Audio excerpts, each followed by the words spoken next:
Hola, ¿qué tal, Fem Lovers? ¿Cómo están? ¿Cómo estás? Me da mucho gusto saludarte y darte la bienvenida a esta nueva emisión de Feminismos en corto, sin tanto rollo. Es la número 167 de este 20 de noviembre del 2024. Yo soy Aide Serrano y estoy muy contenta de saludarte a través de la señal de Maya FM en el 103.5 que estamos transmitiendo desde Cancún, Quintana Roo. También saludo a quienes nos ven a través de la señal de CIPSE TVCUN, así como del Sistema Quintanarroense de Comunicación Social. A mis amigas y amigos de los medios de comunicación, Click Noticias, Verdades Quintana Roo, Pulso Sur, Quinta Avenida Playa del Carmen, Cancún Caribe Mexicano, Las Noticias del 10, Maya Politic, QR Noticias, Mujer Total y Sara Lovera Noticias. Te invito a que te suscribas a mi canal de YouTube, Aide Serrano, me encuentras así, también en mis redes sociales de Feminismos en corto, sin tanto rollo. Me interesa muchísimo tu retroalimentación, conocer tus opiniones acerca de temas tan importantes como qué es el machismo, qué son los estereotipos de género, qué es el feminismo, cuáles son los roles, por qué pensamos que son normales, por qué pensamos que son naturales. También saludo a quienes nos están escuchando todos los sábados a las 2 de la tarde por Riviera FM en el 98.1. Los sábados también 10 de la mañana por Caribe FM en el 101.9. Los domingos a las 11 de la mañana por Chetumal en el 860 de AM. Domingos también 11 de la mañana Chetumal FM en el 100.9 y los sábados a las 10 de la mañana por Radio Chan Santa Cruz en el 660 de AM allá en Felipe Carrillo, Puerto. Este programa vamos a hablar en las efemérides feministas, hablaremos de el Día Internacional de la Eliminación de la Violencia contra las Mujeres. Este día, pues, es uno de los días más importantes para quienes realizamos activismo para que se erradique la violencia en contra de las mujeres.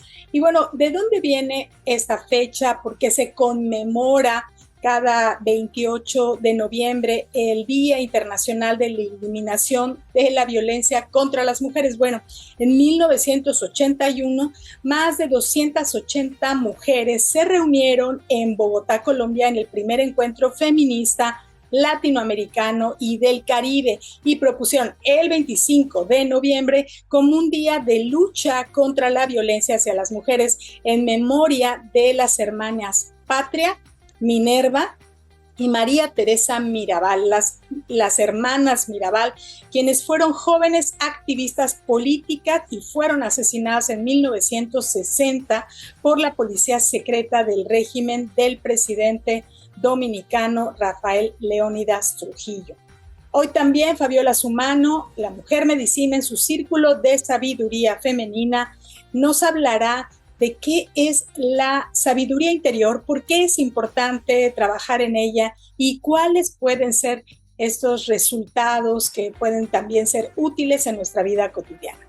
Gracias a que Marta de Baile está transitando por la menopausia, algunas mujeres tendremos más información al respecto y también seremos algunas, la primera generación, que percibe la menopausia como una etapa de la que no hay que avergonzarse, que no es una enfermedad, que no representa el fin de la vida y que podremos resignificar por completo. Este es el tema de mi reflexión esta semana. Y bueno, en la entrevista estelar conversé con la maestra Nina Scarlett Arévalo, quien es abogada, cientista social y defensora de los derechos humanos con enfoque de género interseccional y anticolonial. Conversé con ella sobre su investigación en la Universidad de Quintana Roo, en la UCRO, sobre los derechos sexuales y reproductivos de las mujeres indígenas en la zona maya de Quintana Roo. Ella realizó un análisis desde el enfoque interseccional en Felipe Carrillo, Puerto, y también en el municipio de José María Morelos en un periodo del 2008 al 2022. Esto es Feminismos en corto, sin tanto rollo. Comenzamos. En 1981, más de 280 mujeres se reunieron en Bogotá, Colombia, en el primer encuentro feminista latinoamericano y del Caribe y propusieron el 25 de noviembre como un día de lucha contra la violencia hacia las mujeres en memoria de las hermanas Patria, Minerva y María Teresa Mirabal, jóvenes activistas políticas asesinadas en 1960 por la policía secreta del régimen del presidente dominicano Rafael Leónidas Trujillo.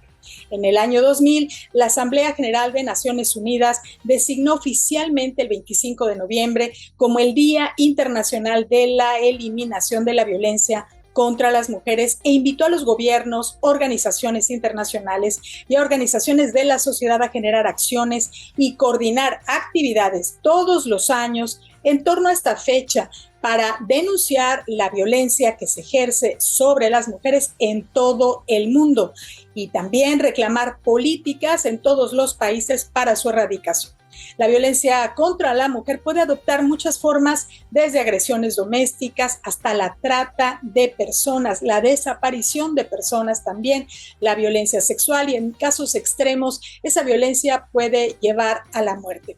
La igualdad jurídica, el respeto a su dignidad, la no discriminación y la libertad son principios rectores para el acceso de todas las mujeres a una vida libre de violencia. La violencia contra las mujeres y las niñas es una pandemia mundial, así como un agravio moral para todas ellas, un motivo de vergüenza para todas nuestras sociedades y un obstáculo importante para el desarrollo inclusivo, equitativo y sostenible. Estamos aquí en Feminismos en Corto, sin tanto rollo.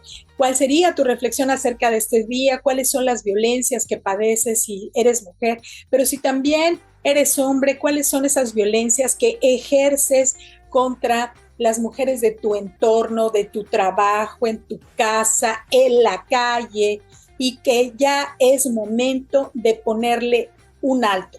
Somos más de la mitad de la población las mujeres y vivimos esta pandemia mundial de violencia en todos los sentidos, desde la económica, la psicológica, la física. Es momento de ponerle un alto. Principalmente, los agresores son los hombres, es decir, la otra mitad de la población agrediendo a la otra mitad. Hay que reflexionar sobre este tema, pero sobre todo hay que dar pasos, todas y todos, juntos, juntas, para que cada quien haga lo que le toca, fundamentalmente que los hombres dejen de ser los agresores. Estamos en Feminismos en Corto, sin tanto rollo. Continuamos. Él me mantiene. Soy ama de casa y no sé hacer otra cosa. Además, tengo 2 hijos. Si lo denuncio, ¿cómo los voy a sostener? ¿Qué van a decir mis vecinas si se enteran de que me maltrata? Mejor no lo hago. Es que si lo llego a denunciar, me mata. Le tengo mucho miedo. Pensaba que si me celaba, me controlaba, era porque me quería. Y cuando llegaron los golpes ya estaba totalmente aislada. Si me pega es porque me lo merezco. Él trabaja mucho y yo a veces lo molesto con mis bobadas. Le conté a mi familia, pero nadie me cree, pues él se porta muy bien con ellos. Y si no me cree mi familia, menos me creerá la policía. Yo me casé con él y es hasta que la muerte nos separe. Tengo la esperanza de que cambie. Rezo todos los días para que eso pase. Yo no podía creer que me estuviera pasando a mí. Siempre fui muy libre e independiente. Además, él antes no era así. No es tan sencillo denunciarlo. Él, además de ser mi pareja, tiene un rango mayor y después va a tomar represalias conmigo.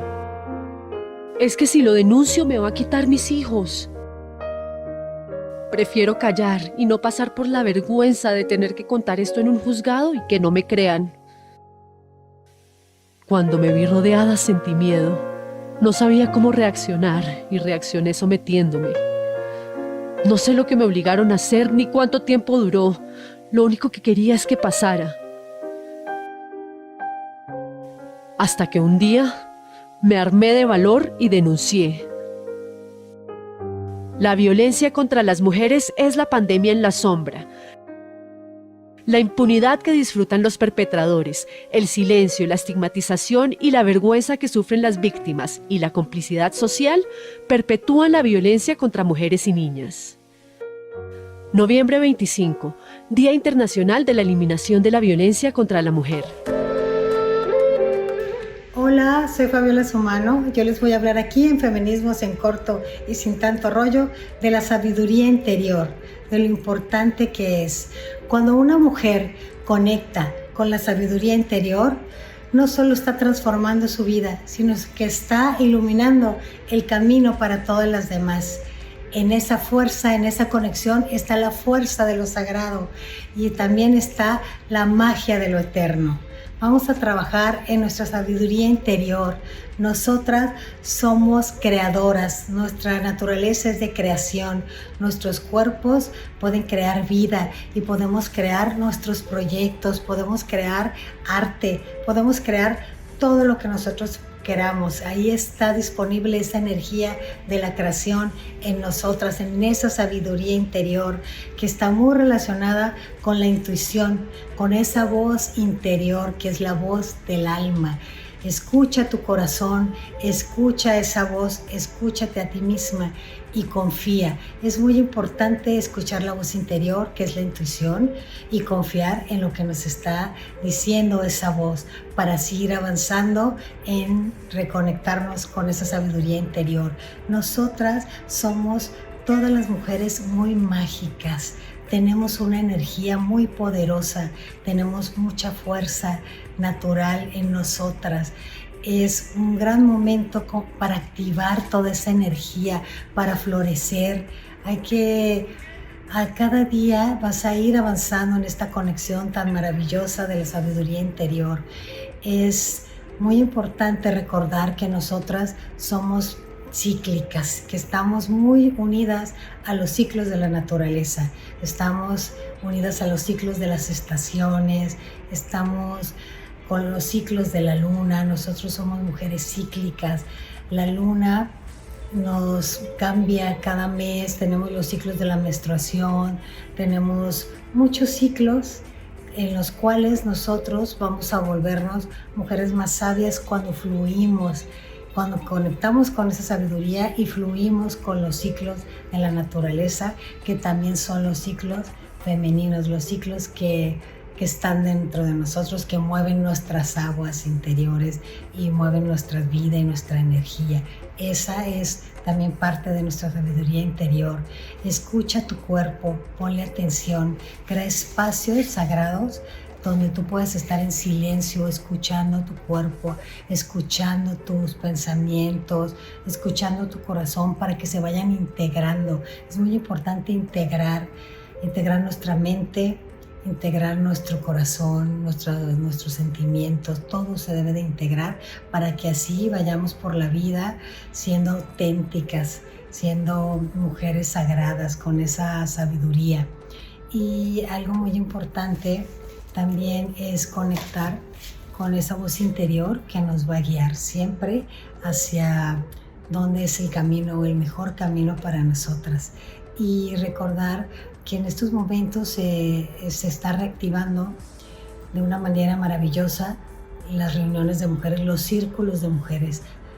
Si tú sabes de un círculo de mujeres, acude a él o forma tu propio círculo para que te reúnas con mujeres y puedan sanarse juntas, escucharse. Cada mujer tiene una historia maravillosa que contar, tiene muchas cosas que aportarnos, así como nosotros también a ellas. Entonces, cuando estamos en círculo, se activa esa sabiduría, ese recuerdo ancestral que está en nosotras, se activa de una manera maravillosa cuando las mujeres nos reunimos en círculos. Háganlo, acudan a esos círculos, platiquen, hablen, reúnanse con mujeres. Es muy bonito ese tipo de reuniones para sanarnos juntas y también para activar nuestro poder y nuestra fuerza. Y les recuerdo que cuando las mujeres nos unimos suceden cosas grandes y que si permanecemos unidas, cada día seremos más fuertes. Muchas gracias y hasta la próxima. Menopausia de Marta de Baile. Gracias a que Marta de Baile está transitando la menopausia, algunas mujeres tendremos más información al respecto. También seremos algunas la primera generación que percibe la menopausia como una etapa de la que no hay que avergonzarse, que no es una enfermedad y que no representa el fin de la vida y que podremos resignificar por completo. Como cualquier otra experiencia de ser mujer, la menopausia nos ha sido transmitida desde la imposición patriarcal como una etapa oscura, llena de prejuicios que ha mantenido a millones de mujeres en la incomprensión de un trayecto vital que se puede transitar sin molestias graves. Hoy sabemos que hay tantos síntomas de la perimenopausia y menopausia como mujeres hay. También estamos ciertas que muchas han sido diagnosticadas, muchas mujeres han sido intervenidas también quirúrgicamente y medicadas de manera equivocada porque los síntomas no eran de una enfermedad, sino de esta fase. De igual manera, hoy sabemos que al ser los médicos en su mayoría hombres y no tener la experiencia de un cuerpo sexuado de mujer, no han comprendido todos los factores que se manifiestan en estas etapas y que las propias ciencias de la salud machistas y patriarcales han desdeñado la investigación y atención que merece esta etapa de nuestras vidas. La atención de Marta de Baile, quien es una de las comunicadoras más importantes de nuestro país al tema de la perimenopausia y menopausia, llena un vacío, pero no cubre la necesidad generalizada de información oportuna, precisa y libre de machismo. La audiencia de la locutora pues es limitada y puede que no incluya a la diversidad de mujeres que somos. Para otras será imposible pagar para acceder a cierta información de la comunicadora. Sin embargo, su liderazgo en el tema, así como el de otras figuras destacadas, es simbólico y es muy relevante para despojar de prejuicios el tema. El Instituto Nacional de Estadística y Geografía, el INEGI, no ha preguntado sobre el tema, es decir, no hay información oficial sobre cuántas mujeres se encuentran en menopausia. Sabemos que otras fuentes, por ejemplo, que han sido validadas por el gobierno a la fecha, dicen que hay alrededor de 6 millones de mujeres entre 45 y 65 años que se encuentran en etapa de climaterio, aunque las investigaciones recientes indican que esta etapa puede comenzar mucho antes, es decir, a los 35 años, por ejemplo, que puede ser inducida también a más temprana edad por otras circunstancias. Pero esa cifra de mujeres en menopausia o perimenopausia es inexacta, porque según el INEGI en México hay 4.441 millones de mujeres entre 40 y 44 años, 4.130.000 entre 45 y 49 años y 3.700.000 entre 50 y 50 años y 3 millones entre 55 y 59 años. Es decir, casi 12 millones de mujeres en México requieren de atención e información al respecto. Muchas de nuestras madres, abuelas y generaciones anteriores sobrellevaron los síntomas de esta etapa por incomprensión, lo sobrellevaron con un dolor innecesario y en un aislamiento que afectó su salud y que en muchos casos derivó en enfermedades crónicas como hipertensión, depresión, osteoporosis, entre otras. La menopausia debe resignificarse desde todos los ámbitos, pero sobre todo desde la experiencia de las propias mujeres, porque somos nosotras las que podemos reescribir estas páginas con información desprovista de machismo y con un enfoque feminista. ¿Tú qué opinas? Yo soy Aide Serrano. Déjame aquí tus comentarios.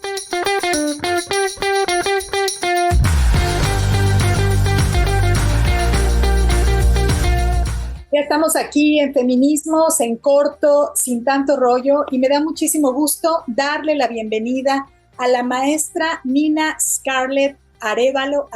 ¿Cómo estás, maestra Nina? Hola, buenos días, muchas gracias, muy bien. Gracias por la invitación. Gracias por estar aquí. La maestra Nina, bueno, es parte de estas conversaciones que estamos teniendo aquí en Feminismos en Corto, sin tanto rollo, con investigadoras feministas. La maestra Nina es abogada, cientista social y defensora de derechos humanos con enfoque de género interseccional y anticolonial. Voy a irles compartiendo a lo largo del programa más información de su trayectoria y sus aportes al conocimiento feminista. Y bueno, ella realiza diversas actividades, pero entre ellas queremos hablar de su investigación Derechos Sexuales y Reproductivos de las Mujeres Indígenas de la Zona Maya de Quintana Roo, análisis con enfoque interseccional 2008-2022. Maestra Nina, ¿cuál fue el motivo por el cual tú decidiste realizar esta investigación y con este enfoque? Muchas gracias. Bueno, el motivo por el que decidí realizar esta investigación fue porque cuando yo llegué al estado de Quintana Roo estaban justo en la toma feminista en el Congreso. Entonces este icónico momento me llamó la atención, que era precisamente por los derechos sexuales y reproductivos, por el aborto, y me llamó la atención el ver en ese encuentro mujeres indígenas y mujeres mestizas y no indígenas en una misma lucha. Entonces, desde ahí me pregunté si estas mujeres tenían la misma voz que aquellas que no son indígenas y, en un sentido extenso, cuáles eran las condiciones generales de los derechos sexuales y reproductivos para ellas aquí en este territorio. Muy bien, entiendo que tú te encontraste con que había poca información. Encuestas, digamos, pues sí, las encuestas y los datos que arrojan las encuestas pues son solamente una forma de tenerse, de allegarse a información oficial, bueno, porque es el resultado de una política pública o también de el interés, ¿no?, de algún gobierno de tener esta información. ¿Qué te encuentras? ¿Cuáles, digamos, que serían los primeros obstáculos para realizar esta investigación? Y después para que pasemos a los principales hallazgos, porque rápido comento que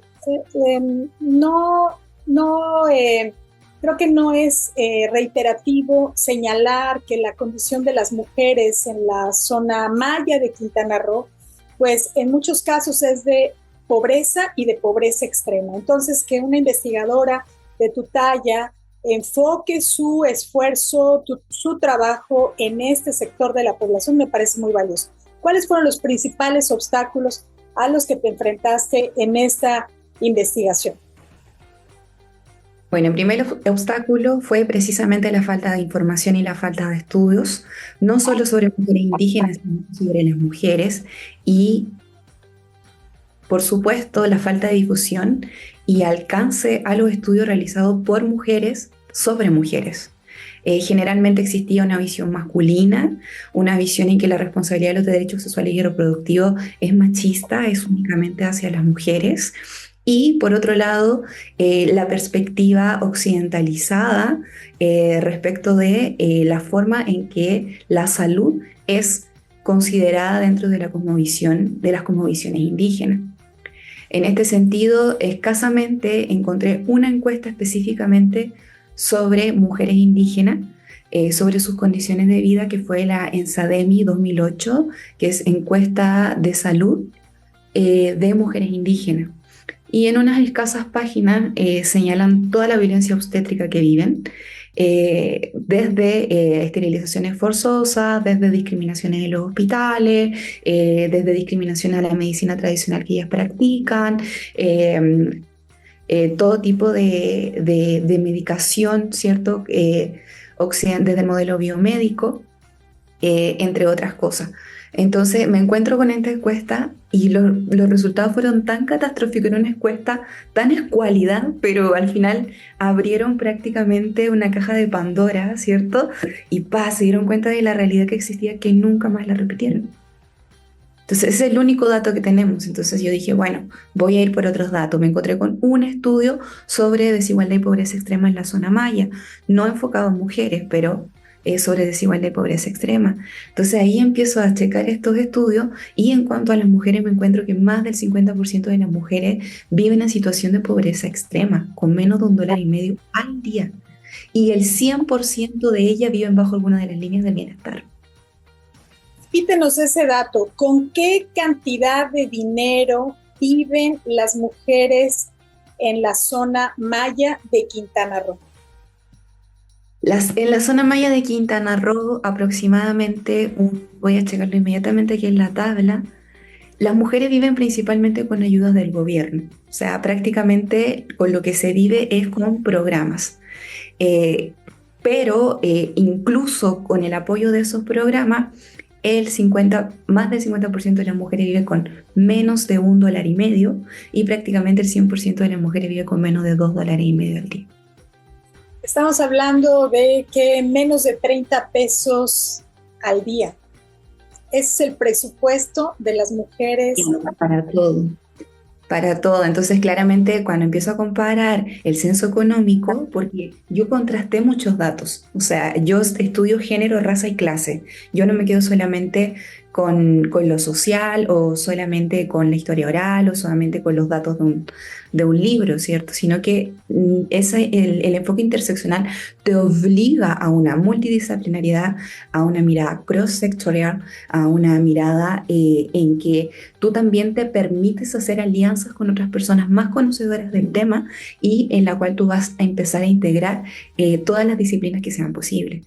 Entonces, yo voy al censo económico, lo descargo, lo trabajo desde estadísticas y en el censo económico me voy dando cuenta que la diferencia entre las mujeres de la zona maya y las mujeres de la zona norte de Quintana Roo es abismal. O sea, en la zona maya más del 95% de las mujeres se atienden en hospitales públicos. En Quintana Roo es más de casi un 20% de las personas que se llegan a atender en otro tipo de lugares. El acceso a la alimentación, el acceso a la vivienda son bienes muy limitados, derechos muy limitados para las mujeres de la zona maya. Estamos conversando con la maestra Nina Scarlett Arévalo, quien es también egresada de la licenciatura en Ciencias Jurídicas y Sociales por la Universidad Central de Chile. Ahí obtuvo el título de abogada. También tiene el título de maestría en Ciencias Sociales aplicadas a los estudios regionales por la Universidad Autónoma del Estado de Quintana Roo, por la UCRO. Y sus investigaciones son las líneas de derechos humanos, género y anticolonialidad. Y hoy estamos conversando con ella acerca de esta investigación de los derechos sexuales y reproductivos de las mujeres indígenas en la zona maya de Quintana Roo, análisis con enfoque interseccional 2008-2022. Ahora, la verdad es un deleite conversar con investigadoras como tú, porque nos enriquecen de conceptos, de datos, de ideas, pero también a mí me gustaría que como tenemos una audiencia grande, diversa, nos fueras aclarando algunos conceptos. Por ejemplo, hablaste de interseccionalidad. Para quienes no hayan escuchado, ¿qué es este enfoque de interseccionalidad? Dinos qué es y cómo lo aplicaste en tu investigación y por qué aplicaste este enfoque. ¿Por qué es importante incorporarlo a una investigación feminista como la tuya? Bueno, primero que todo porque el enfoque viene desde las reflexiones complejas que hacían las abuelas afrodescendientes en la lucha contra la esclavitud en Estados Unidos.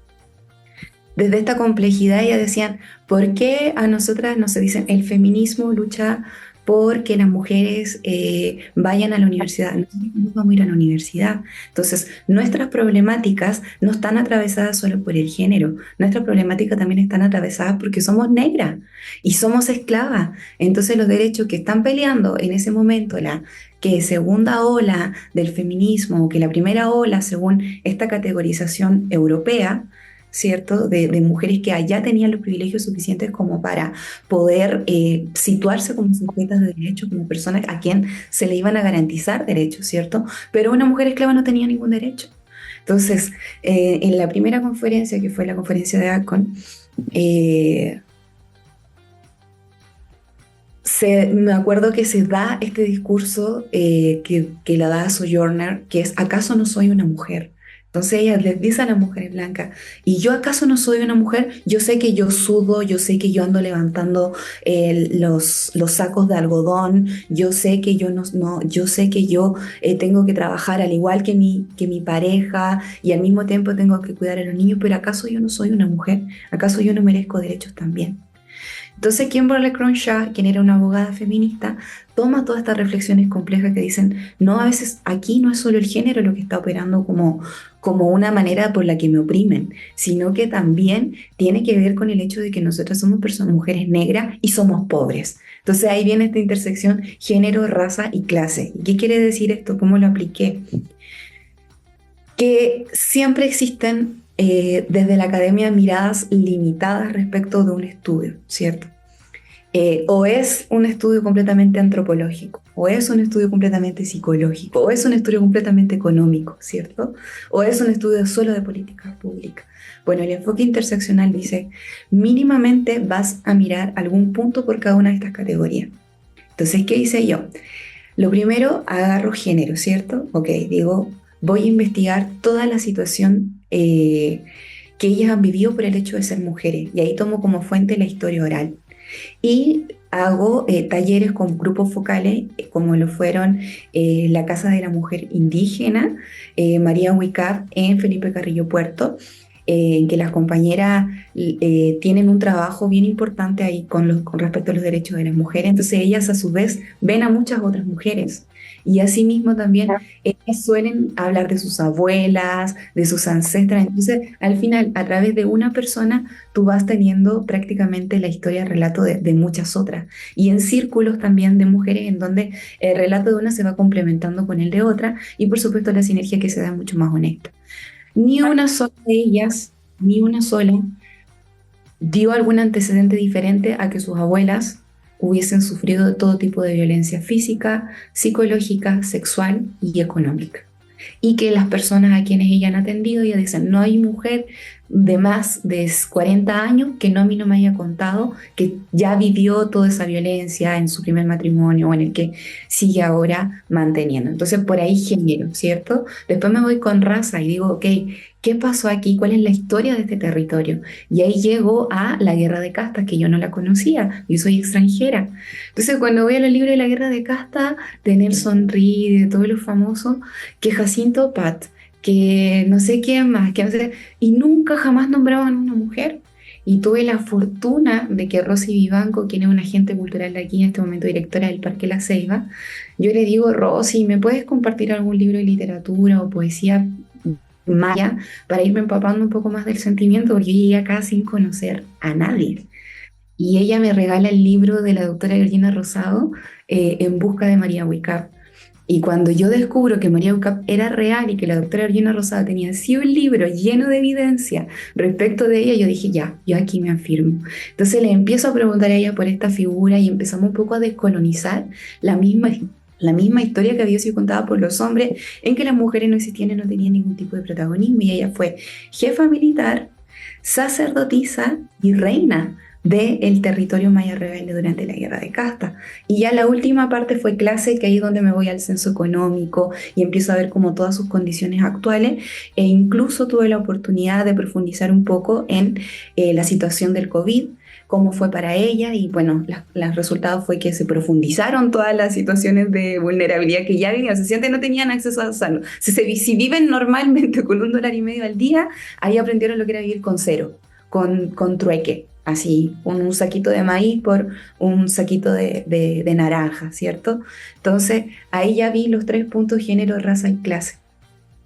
Interesante, estamos conversando con la maestra Nina Scarlett Arévalo sobre su investigación, derechos sexuales y reproductivos de las mujeres indígenas de la zona maya de Quintana Roo, análisis con enfoque interseccional. Estamos en Feminismos en Corto, sin tanto rollo. Vamos a una pausa y regresamos.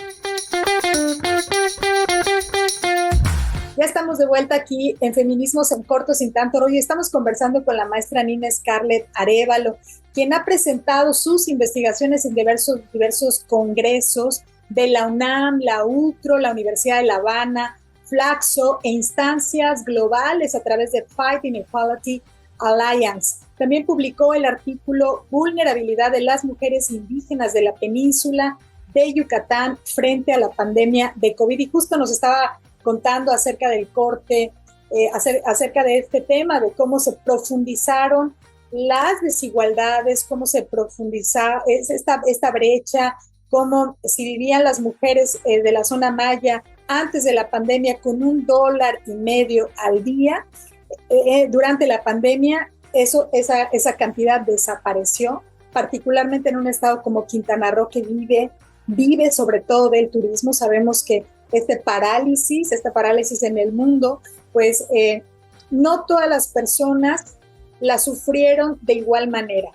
Las personas que ya estaban en una situación de pobreza y en una situación de pobreza extrema, las mujeres lo vivieron de manera más grave, y por eso es importantísima la investigación de la maestra Nina Scarlett Arévalo, porque aplica este informe esta perspectiva de interseccionalidad que nos estaba explicando en la primera parte del programa, que establece estas 3 categorías: clase, género y raza.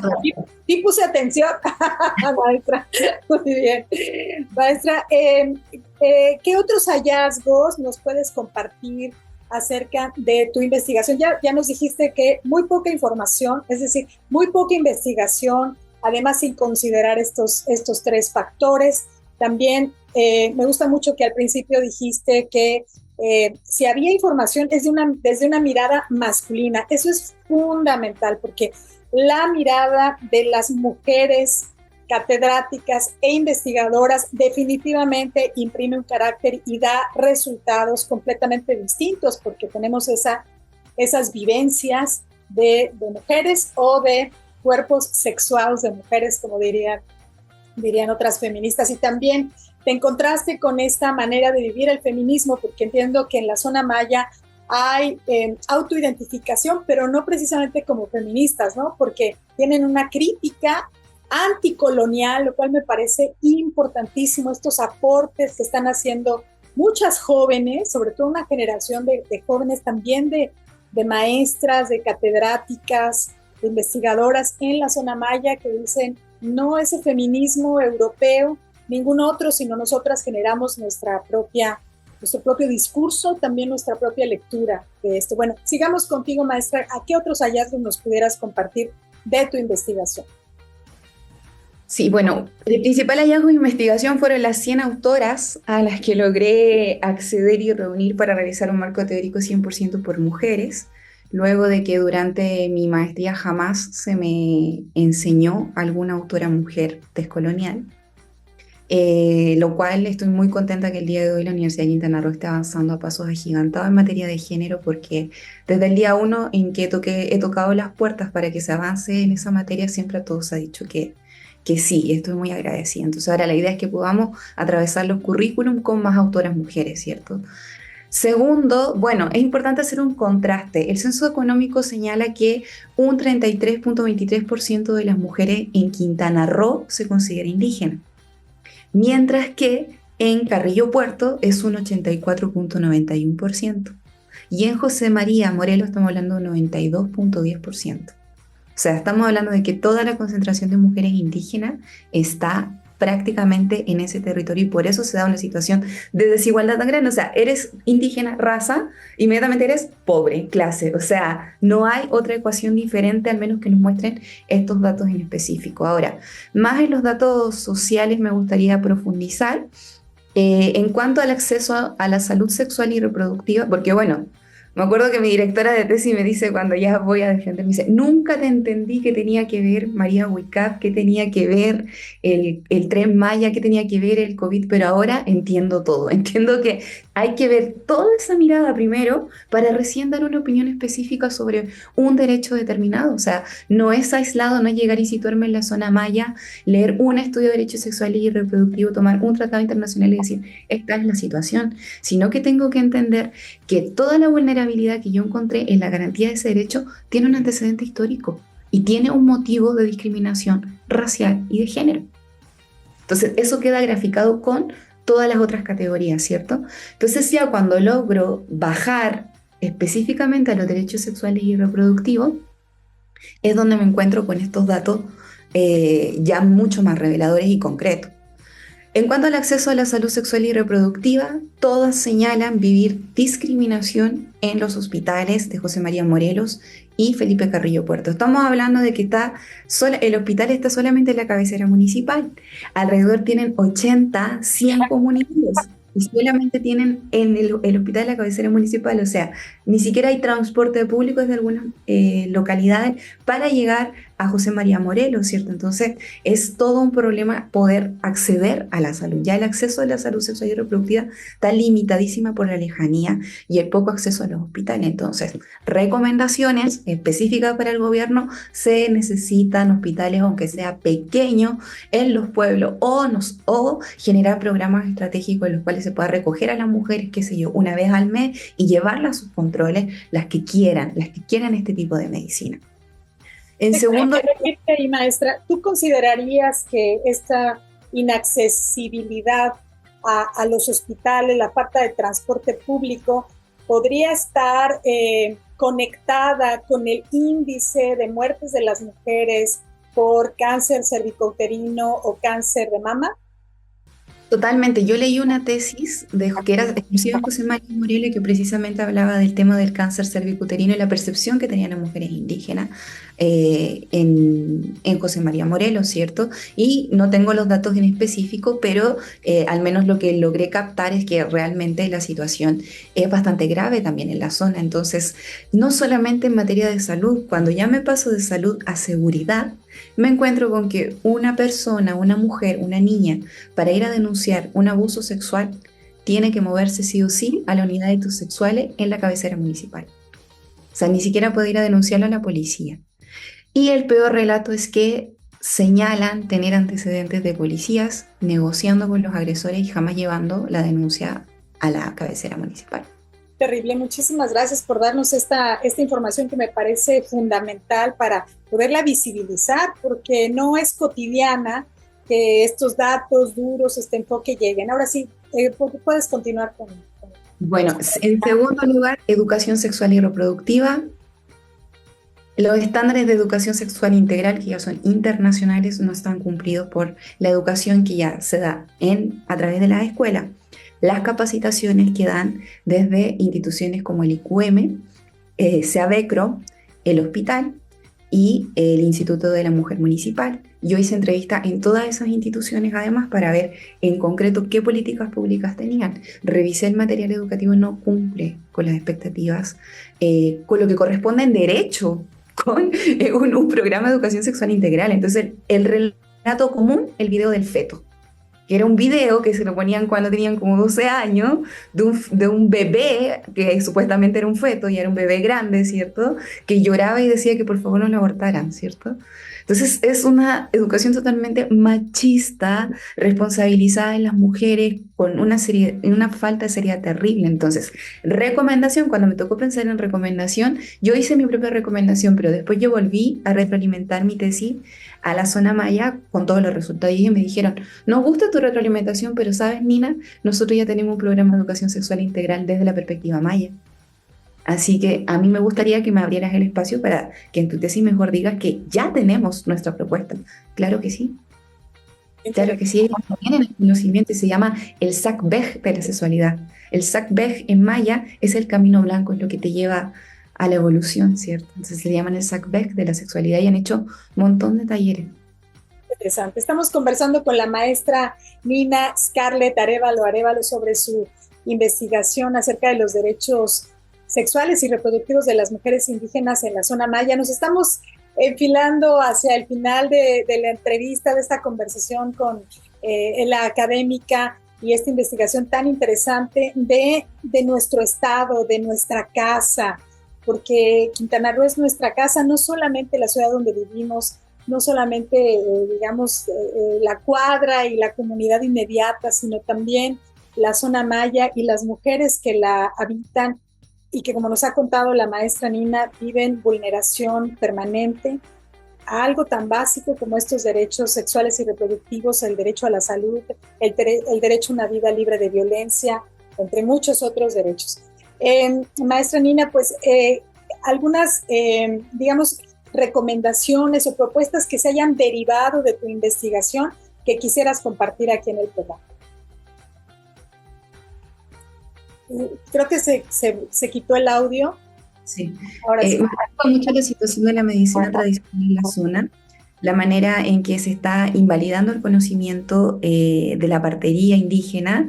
Ellas, por ejemplo, cuando tienen que ir a parir, lo hacen tomándose su cacao, con una forma mucho más amorosa. Por lo tanto, desde este choque cultural que existe, en realidad lo que se está ocurriendo es generar violencia obstétrica al no tener una salud intercultural, que es lo que se debería hacer, o más bien es culturalmente adecuada, ¿cierto? En ese sentido, yo hice una entrevista a una partera, doña Madrina, una mujer espectacular, la partera en su comunidad. Ella es madrina de su comunidad, entonces ella no solamente soporte como medicinal, es como psicóloga de ello, también ejerce por ahí algo un poco más político para el COVID. Ella era la que salía a comprar y regresaba teniendo como 70 años. Y ella me dice, ¿por qué a mí el Estado no me ayuda ni con una gasa, ni con un poco de alcohol? Si yo también soy médica. ¿Cuánto gana un médico en un hospital? Y cero apoyo para ella. Y más encima, para el COVID, ella tuvo que traer a la vida a todos los niños de ahí porque pues no había más médicos y ahí dijeron, pues todo bien, ¿cierto? Pero hay discriminación, no se le permite entrar a los hospitales, se invalida totalmente su participación. Por otro lado, la recomendación sobre la seguridad frente a las agresiones sexuales creo que es súper importante. Es necesario que las políticas públicas consideren mecanismos de acceso a estas denuncias y, por supuesto, del acompañamiento psicológico correspondiente y, principalmente, que las políticas públicas en materia de derechos sexuales y reproductivos tengan una mirada interseccional. Lo que quiere decir que sí o sí tiene que escuchar las voces y las opiniones de las mujeres que van a ser afectadas por esta política pública. Y hay grupos con los cuales trabajar. Yo entrevisté a 4 colectivas. O sea, hay grupos con los cuales trabajar, hay datos, ellos tienen un trabajo de muchos años. Yo lo único que hice fue dar voz y replicar las mismas soluciones que ellas proponen desde su propio sentir y pensar. Me encanta que digas sentir pensar, porque este reconocimiento a estos sentipensares, a esta experiencia, y también el entendimiento que ha habido tanta discriminación, que ha habido, ya lo dijiste tú, hacia las comunidades de mujeres, a este conocimiento ancestral, a la medicina tradicional, esta desvalorización y también esta violencia económica hacia estas mujeres por no ser reconocidas cuando ellas están sacando adelante a comunidades enteras en términos de salud, cuidando de la salud de miles de personas. Maestra Nina Scarlett Arévalo, estamos ya llegando, pero antes de despedirnos me gustaría que nos compartieras una actividad muy importante que tienes en próximos días. Platícanos qué es. Sí, el día lunes 18 a las 7 a.m. horario de México, desde la organización para la que trabajo, Fire Equality Alliance, vamos a transmitir un panel en vivo sobre justicia económica enfocada en la campaña Impuestos a los Súper Ricos para poder financiar programas sociales. Así que, bueno, voy a ser una de las 2 mujeres panelistas ahí, soy representante de Latinoamérica en el panel, entonces, bueno, les dejo totalmente invitados, invitadas e invitades y vamos a abolir este tipo de instituciones, vamos a abolir este tipo de instituciones que lo único que hacen es perpetuar la desigualdad y la falta de recursos públicos. Bien, pues muchísimas gracias, querida maestra Nina. ¿Algo más que quieras agregar? No, solamente agradecer a las colectivas que fueron parte de esta investigación, a todas las mujeres indígenas que me abrieron más que su casa, me abrieron su corazón, y llamar a las mujeres investigadoras a seguir investigando mujeres y seguir aportando todos los datos que nos faltan. Muy bien, pues muchísimas gracias, te mando un fuerte abrazo, gracias maestra Nina y hasta la próxima. Y aquí llegamos al final de esta emisión de Feminismos en Corto, sin tanto rollo. Muchas gracias por haberme acompañado hasta aquí. Gracias a Diego Ramírez en la edición de video, a Nesli Silva, directora de Click Noticias, a Jesús Cruz Martínez, director de Verdades Quintana Roo, a Erika Fernández, directora general de Grupo Origen, a Jorge Sacramento, gerente general de CIPSE TVCUN, Alma García, directora general del Sistema Quintanarroense de Comunicación Social. Idea original, dirección y producción, tu servidora, Aide Serrano. Y recuerda, el feminismo no mata a nadie. En cambio, el machismo mata al menos a 11 mujeres cada día, tan solo en México. Muchas gracias y hasta la próxima.